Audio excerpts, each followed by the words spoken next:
So in the last little bit here, let's talk about suboptimal responders. First of all, what is a suboptimal responder? So I look at a suboptimal responder as somebody who has persistent fluid, be it intraretinal or subretinal, and that fluid has persisted following at least 3 injections and following at least 3 monthly injections, because many patients will have persistent fluid at 6 weeks, but if you saw them back monthly, the fluid would be gone. So you're using it off-label. It doesn't mean that they don't have good vision. There may be patients with 20/30 vision but persistent fluid, and I look at it as if I could get rid of that fluid, maybe there's a line or 2 of vision still to gain. Conversely, if they have terrible vision but no fluid, that's not a suboptimal responder. Our drugs are geared at shutting down the process and getting rid of the fluid, and if we accomplish that, their vision may or may not respond. And what would you define someone who's a non-responder? Misdiagnosis usually. Right. Well, and that's the point I'm trying to make, which Like is if you have persistent subretinal fluid, and it does nothing to it, and you, lo and behold, find that they've got a thickened choroid. You can certainly have CSR in a 70-year-old. You just don't diagnose it because they have drusen, and you call it AMD. Then you try half-dose PDT, and it goes away. And you know, one of the things I think is important for our readers to know is how do you differentiate a non-responder from a suboptimal responder from a responder? So if I have someone who I've given, let's say, 3 injections and I don't see a response, what I may do is, depending what I'm using, I'll double the dose, have them come back in 2 weeks. If there's absolutely no response, as Dave Brown pointed out, probably I have the wrong diagnosis. That is somebody who's not VEGF sensitive at all.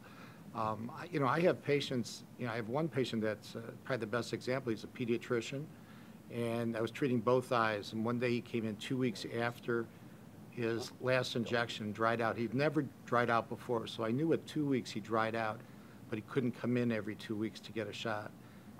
A aflibercept came out, tried him. He can go 1 month just as he did before, but he's now dry.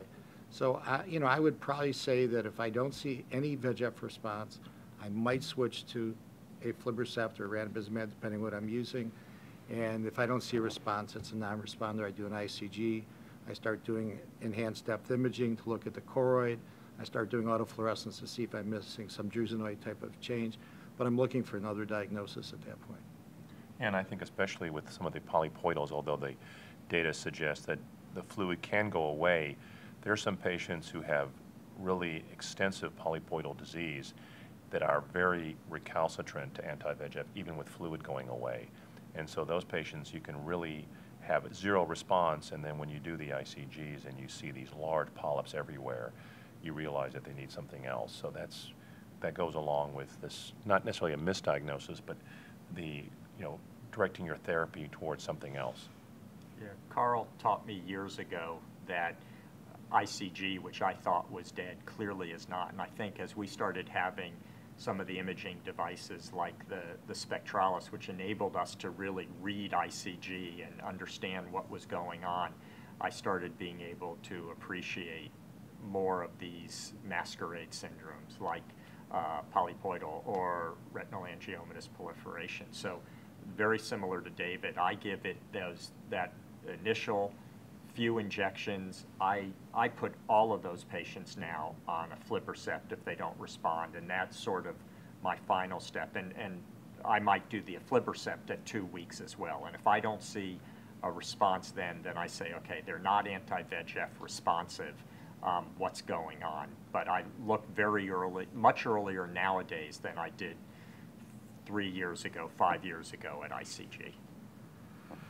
So with AMD awareness campaigns nowadays, we're getting patients in earlier and earlier, but we still every so often will have the patient who comes in and says, my vision's been poor for 6 months, and they have a fibrotic looking CNV and say 2200, 2400 vision. Is there any point that you just don't even bother treating? And if there is, what are you looking for in those patients to even start treatment? Well, I usually, for me, a disciform scar, someone that has already a significant amount of subretinal fibrosis or intraretinal fibrosis, I look for any degree of subretinal fluid or intraretinal fluid. And I think that you can make a difference. Clearly, you can't get those patients back to 20/40 vision or better, but I do think you can increase some of their ambulatory vision and sometimes even get them to 2100, even sometimes 20/80, if they have a significant amount of subretinal fluid. But if they come in with a dry scar, disciform scar, then then sometimes I may try one injections just to see if there's any effect, but I'm much less optimistic.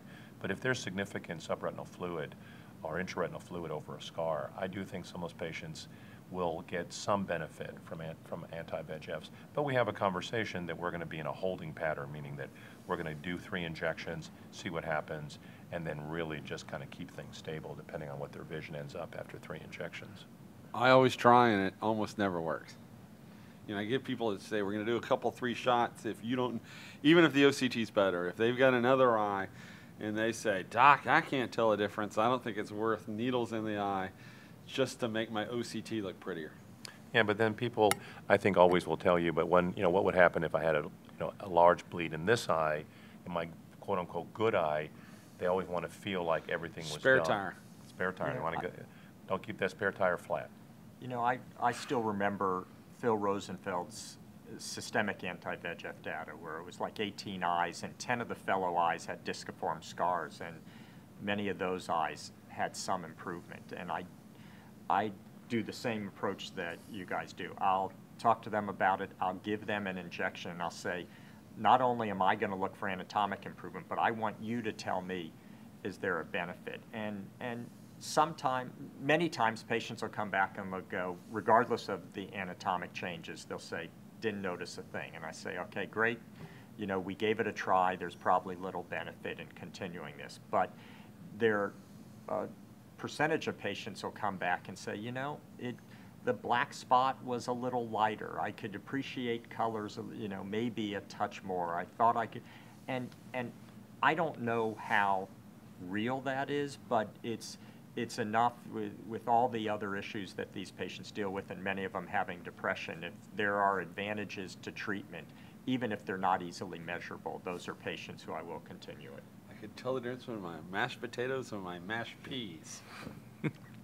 I told you, you don't need us. You have all the quotes right here. So let's end with, when do you throw in a towel, or do you throw in a towel? When are you done? Futility? Futility. If they have good vision, this Yeah, is a process that's a lifelong therapy. I mean, I think it's very hard for, to stop treatment knowing that if they come in with a hemorrhage, they usually don't get their vision back. A major hemorrhage is the kiss of death with this disease. So I tend to follow these people forever. I tend to go, the most I'll go is 2.5 months, maybe 3 months at the maximum on patients. But before I do that, I do a fluorescein, as has been pointed out, to make sure I'm not missing something that's active. I would put in, I throw in the towel if I had a big disciform scar, because I think that, there is a risk of getting endophthalmitis and causing more damage. But, we sit down with that patient, depending on their other eye. We have to look at the whole patient and how they're ambulating, getting around. And if they have activity, you may want to continue to treat that patient, avoid that major hemorrhage if that's their get-around eye, even if they are 2400. So I think it really depends on each patient.